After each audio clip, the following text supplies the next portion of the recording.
Здравствуйте, дорогие друзья! Это видео является логическим продолжением предыдущего видео, где я вам рассказывал о аналитической статье, которая характеризует общее состояние путинского режима как своего рода потемкинскую деревню особого типа. Это карточный домик. Ну, теперь посмотрим, что еще влияет сейчас на этот карточный домик. Один из британских профессоров, профессор О'Брайен, который является большим другом Украины, много занимается анализом военно-политической ситуации, которая складывается в стране на поле боя, забил в колокола. С его точки зрения, Раша пытается взять под контроль целую ветвь американского правительства напрямую. Что имеется в виду? Оказывается, с его точки зрения, Марджори Тейлор Грин, о которой вы неоднократно от меня слышали, это одна из самых отмороженных представительниц МАГА, крыла крайне правой республиканской партии, человека по-собачьи преданной Трампу. Значит, она собирается реализовать свою угрозу и поставить вопрос о изгнании с должности спикера Джонсона за то, что он позволил принять закон о помощи Украине. Ее лозунг и ее фракции не центра Украине. Они проиграли. Ну и вот профессор О'Брайен считает, что тем самым Раша активизировала Тейлор Грин, а она собирается активизировать вот свою motion или петицию о устранении Джонсона с его должности. И таким образом, значит, получится, если это все удастся, то тогда тот, кто придет на замену Джонсону, он будет уж на этот раз слепо, по-собачьему, как Грин, привержен, значит, лояльность его будет полностью на стороне Трампа, а следовательно на стороне Кремля, на стороне Путина, потому что эта фракция называется уже открыто в американских СМИ как путинская партия в американском политикуме. Ну, я думаю, что при всем уважении к профессору О'Брайену, я думаю, что он решил, наверное, проявить больше бдительности, потому что в этой ситуации, наверное, это лучше делать, чем не проявить достаточной бдительности. Вряд ли это у нее пройдет, у Тейлор Грин, потому что демократы в Палате представителей уже заявили, что они станут на сторону Джонсона, не дадут возможность вот этим полоумным его сковырнуть. И вообще ситуация по результатам принятия закона в Конгрессе помощи Украине свидетельствует о том, что там произошел мятеж демократов или здоровых сил против нарастающего влияния вот этих безумного крыла МАГА. То есть МАГА потерпела поражение, а Джонсон, который казался тоже пуделем, домашней собачкой Трампа, он вдруг стал невероятным другом и сторонником здоровых сил в политикуме Соединенных Штатов Америки, ну и, получается, во всем мире, включая Украину. То есть, оказывается, он в кулуарах дал несколько советов, это уже после того, как было принято закон о помощи Украине, и вот сейчас мы посмотрим, что это за советы. Советы эти изложены в статье Энн Эпплбаум. Это одна из ведущих корреспонденток журнала The Atlantic. The Atlantic – это один из старейших журналов Соединенных Штатов Америки. По-моему, он начал в середине 19 века еще издаваться. Ну, короче говоря, это издание для интеллектуалов. Она, помимо этого, чрезвычайно умная женщина, и она, помимо этого, она еще замужем за Сикорским, министром иностранных дел Польши. Оба они большие друзья Украины. Эпплбаум боролась как львица за интересы Украины, когда вопрос о помощи висел буквально в воздухе. И теперь она анализирует, что нужно сделать прогрессивным силам теперь, когда закон о помощи принят. Она считает, что это должно привести к положительному эмоциональному всплеску в Украине. Я знаю, что вы сейчас, многие из вас скажут, не тяните свои пальцы к клавиатуре, чтобы высказать, я знаю, это мнение. Многие из вас, наверное, считают, что тут не до позитивного эмоционального всплеска. Да, совершенно с вами согласен. Это уже здесь все осветили. Он должен произойти, когда наконец-то все вооружения дойдут, в том числе при помощи Министерства обороны Украины, до назначения на поле боя, и они сыграют свою роль для того, чтобы стабилизировать обстановку, а потом ее начать радикально улучшать. Так вот, значит, что она пишет? Психологическое преимущество после того, как принят этот закон, снова должно быть на нашей стороне. Давайте им воспользуемся. И тут она приводит, о ужас, или к радости, что сам Джонсон подал идеи, каким образом теперь можно воспользоваться тем законом, который был принят благодаря его участию. Итак, он считает, что администрация Байдена должна немедленно оказать давление на европейских союзников, чтобы те освободили или перевели из замороженного состояния в состояние находящихся под арестом 300 миллиардов долларов российских активов, которые они совместно держат под своим контролем, и направили их в Украину. И, как она пишет, такой шаг даст понять Кремлю, что у него нет пути назад к тому, что раньше называлось нормальными отношениями с Запада. И что цена, которую Россия платит за свою колониальную войну, как она называет, эту агрессию против Украины, будет только расти. Безусловно, это сильнейший удар был бы по Кремлю. То есть это действительно отступления нет, примирения нет, если 300 миллиардов все будут изъяты и переданы в Украину. Ну и, как мы с вами обсуждали, и мы настаивали в своей петиции, чтобы эти деньги, так с ними и случилось. И мы с вами обсуждали, что принятие соответствующего закона в Соединенных Штатах Америки даст американцам возможность давить теперь на европейцев с тем, чтобы все деньги, не только 5 миллиардов в Америке, а все деньги в Европе, значит, последовали их примеру. Это серьезный шаг, серьезный сигнал, и Раша уже бьется в истерике. Как вы знаете, грозится там судебными исками. Ну, судиться она будет в Европе или в Соединенных Штатах Америки. Добро пожаловать, там уже готовы к этому. Дальше Джонсон предлагает о том, чтобы Соединенные Штаты поставляли больше оружия дальнего действия, в большем количестве, и чтобы оно было еще большего радиуса действия. Чтобы украинцы могли поражать российские ракетные установки до того, как ракеты достигнут Украины. И это абсолютно правильно. Третье предложение, которое тоже идет от Джонсона. Какой мыслитель, да? Кто бы мог ожидать от него? Какое прозрение? Ну, прямо вот, да, прямо новорожденный христианин, как апостол Павел.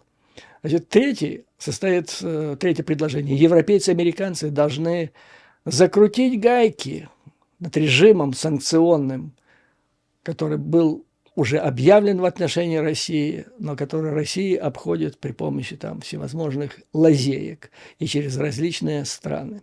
Помимо возобновления американской помощи, украинцев следует активно поощрять к ведению асимметричной войны, что у них получается лучше всего. Она имеет в виду прежде всего в войне в воздухе и на море, или в воздушном пространстве над акваторием Черного моря. Поэтому она считает, что американцы должны поощрять налеты на российские газовые и нефтяные объекты за тысячи километров от Украины.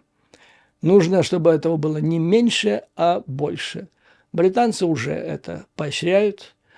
И у меня крепнет убеждение, то есть у меня нет никакой точной информации на этот счет, но я вот считаю, что происходит, я наблюдаю, какие кулуарные разговоры тут ведутся, То есть между британцами и американцами есть своеобразный позитивный договорничок.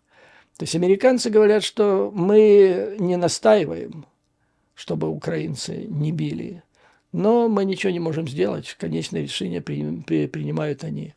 А британцы в это время передают свои ракеты дальнобойные, говорят, да пусть стреляют куда угодно. То есть американцы, они как бы приобретают возможность отрицать, но мы это не мы не заставляем. А Украина в этой ситуации может бить, куда и надо. Ну, собственно говоря, то, что сейчас и происходит, и совсем недавно, да, Джанкой там и так далее. То есть поменьше риторики, потому что риторика, Мордор же, он считает, что он, как моська, сражается со слоном, поэтому на слона тявкает.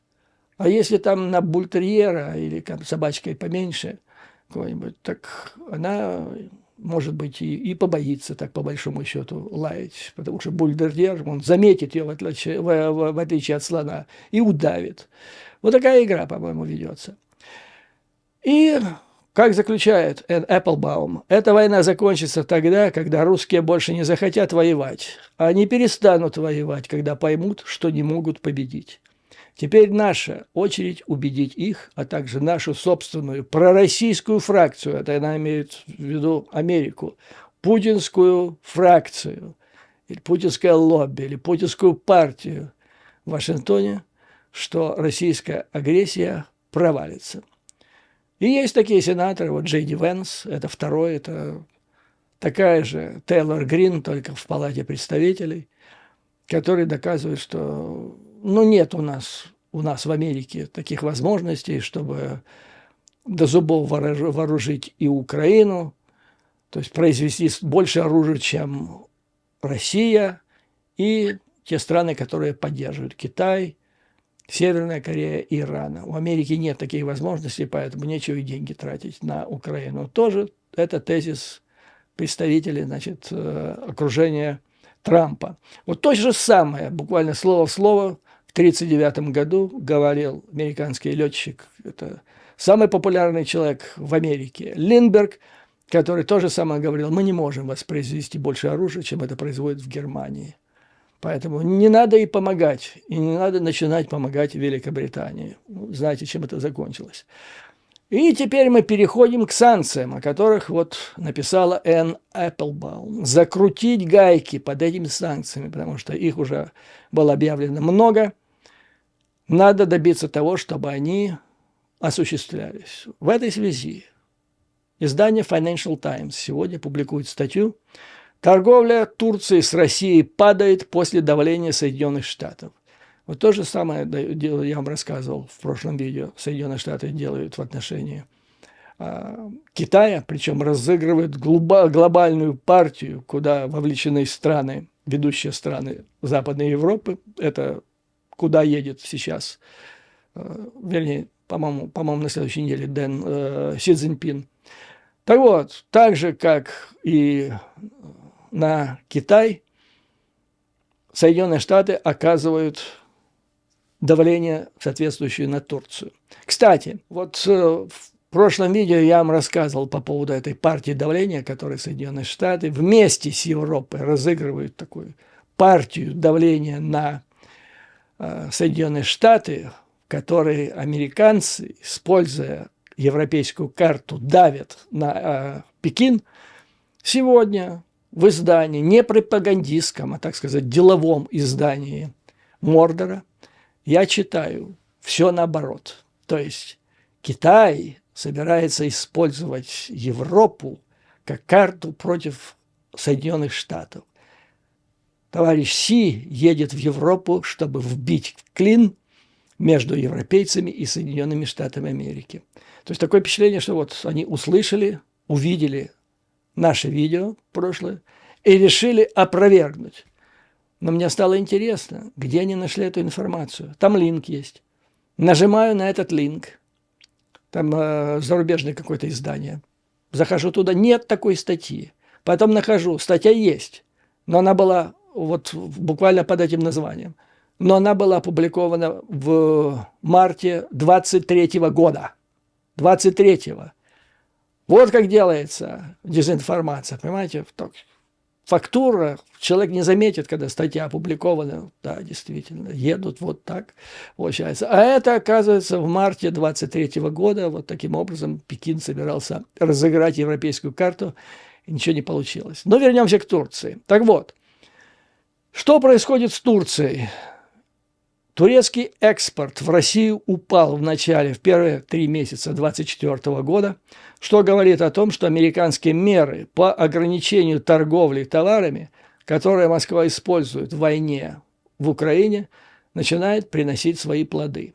Так, турецкий экспорт в Россию за первые 3 месяца упал на треть по сравнению с аналогичным периодом 2023 года и составил 2,1 миллиарда долларов.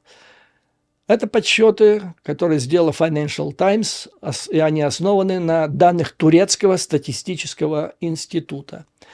Вот тут кто-нибудь в этот момент может мне возразить, что вот совсем недавно Международный валютный фонд предсказывал там колоссальное развитие российской экономики в этом году, а может и в следующем. Вы понимаете, в чем дело? Международный валютный фонд – это организация, которая в своих оценках пользуется официальными данными конкретных стран. Она не шастает по турецким статистическим институтам, по данным там, китайских этих самых таможенных служб и так далее. Они прежде всего полагаются на официальные данные, в данном случае российского правительства, которое, и это известно, засекретила все основные показатели состояния своей экономики, по которых можно судить о общем ее состоянии. То есть, знаете, если бы у них все было нормально, они бы, во-первых, это не секретили. Если они засекретили, это в Советском Союзе так делалось. Значит, ситуация неважная. Значит, они засекретили для того, чтобы фальсифицировать. Ну, а что фальсифицировать, мы знаем. Вот только что мы с вами обсудили в статье о путинском карточном домике, что это главный, один из немногих факторов их успеха режима. Это обман населения, это дезинформация.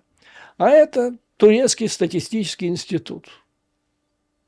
Тут по этому вопросу сомневаться в его правдивости в отношении экспорта в Россию нет никакого основания сомневаться. Снижение это произошло после того, как в конце декабря прошлого года администрация Байдена издала указ о вторичных санкциях, которые могут быть введены против банков, если они работают с компаниями, на которые распространяются санкции США из-за их связей с российским военно-промышленным комплексом. То же самое, что я вам рассказывал в предыдущем видео в отношении Китая. Прежде всего, значит, Белый дом издал этот указ Байдена в попытке помешать торговле микрочипами, в широком смысле этого слова, которые нужны президенту, как здесь написано, России, Путину. На самом деле, его легитимность называться президентом России после последних так называемых выборов, она, мягко говоря, сомнительна. Аналогичные проблемы возникли в странах, помимо Турции и Китая, ставших проводниками для перенаправления торговли в Россию, таких как Китай, Объединенные Арабские Эмираты, а также ряда бывших советских республик, среди которых Армения и Казахстан.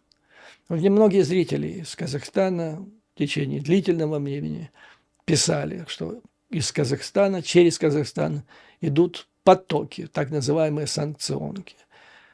Рано или поздно это привлекает внимание, в конце концов, Вашингтона. И меры следуют.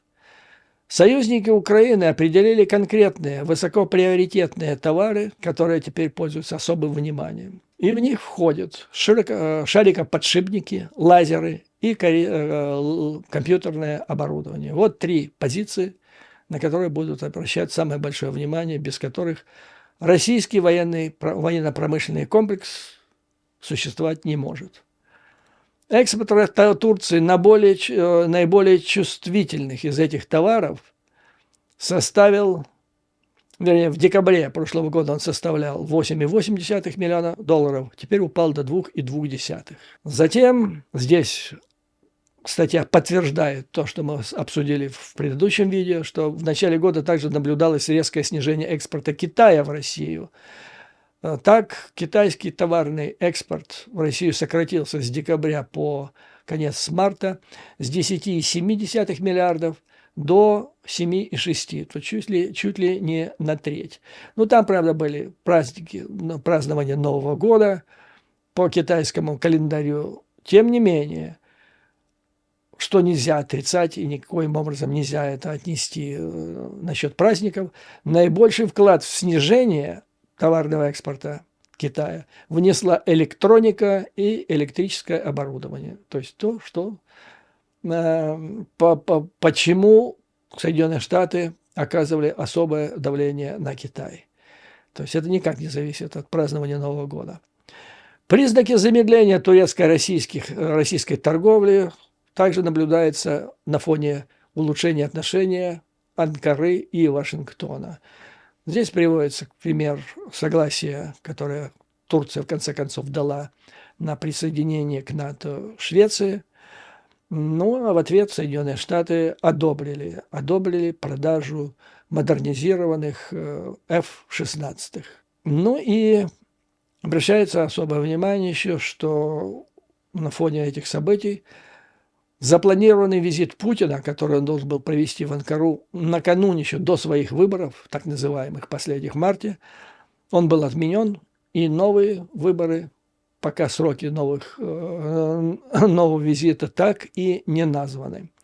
Но еще последнее, буквально пару дней назад, было сообщение о том, что Турция, которую Россия хотела превратить в свой газовый хаб, через который она бы опять могла запускать свой газ в Европу через Турцию, отмывая его таким образом, Турция отказалась от этого, и теперь она собирается все-таки стать хабом, но будет использовать газ от других источников. В частности, резко увеличатся поставки в Турцию газа и сжиженного газа через ExxonMobil, американскую корпорацию. Вот такая вот ситуация, господа, на данный момент. Ну и в следующих сообщениях буду вам рассказывать о вот этих факторах, которые складываются. То есть, в общем и целом, у Запада есть план, по которым Запад работает.